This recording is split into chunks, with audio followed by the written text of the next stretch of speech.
আশুলিয়ায় তিতাস গ্যাসের অবৈধ সংযোগ দিয়ে কোটি টাকার মালিক হলেন মকবুল মেম্বার ও তিতাস গ্যাস সংযোগের দালালরা। এই বিষয়ে থাকছে স্টাফ রিপোর্টার শহীদুল ইসলামের প্রতিবেদনে। মঙ্গলবার সরেজমিনে গিয়ে দেখা যায় আশুলিয়া থানার ইয়ারপুর ইউনিয়ন, ইউসুফ মার্কেট, ইয়ারপুর গ্রাম, জামগড়া, মীরবাড়ি, মোল্লাবাড়ি, গফুর মন্ডল স্কুল রোডে এবং ধামসোনা ইউনিয়নের ভাদাইল সহ বিভিন্ন এলাকায় তিতাস গ্যাসের অবৈধ সংযোগের ছড়াছড়ি। গ্যাস চোরদের বিরুদ্ধে গত 2 থেকে 3 বছরের মধ্যে তেমন কোনো উল্লেখযোগ্য মামলা হয়নি বলে সংশ্লিষ্টরা জানিয়েছেন।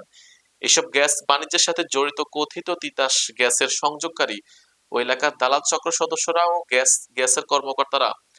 Titas gas transmission and distribution company লিমিটেডের আশুলিয়া জোনাল অফিসের ম্যানেজার আবু সালে মোহাম্মদ খাদেম বলেন, তার নেতৃত্বে নিয়মিত তিতাস গ্যাসের অবৈধ সংযোগগুলো বিচ্ছিন্ন করা হচ্ছে। সেই সাথে জব্দ করা হয় নিম্নমানের পাইপ, রাইজার ও রান্নার কাজে ব্যবহৃত চুলা। ম্যানেজার আরো বলেন, আমরা গ্যাসের অবৈধ সংযোগ বিচ্ছিন্নে নিয়মিত অভিযান পরিচালনা করে আসছি। তবে দিনে সংযোগ বিচ্ছিন্ন করার পর রাতে আবার সংযোগ দিয়ে থাকে চোর ও দালাল চক্র। অবৈধভাবে গ্যাসের লাইন দিয়ে দেশের সম্পদ নষ্ট করছে দালাল সিন্ডিকেট। সরকারি সম্পদ রক্ষায় আমাদের অভিযান অব্যাহত রয়েছে। আশুলিয়ার জামগড়া মোল্লাবাড়ির সাইফুল ইসলাম মোল্লার বাড়ি সহ পুরো এলাকা জুড়ে গ্যাসের অবৈধ সংযোগের ছড়াছড়ি। সেই সাথে প্রায় প্রতিটি বাড়িতে বাড়তি চুলা রয়েছে। নামমাত্র অভিযান পরিচালনা করা হয়েছে।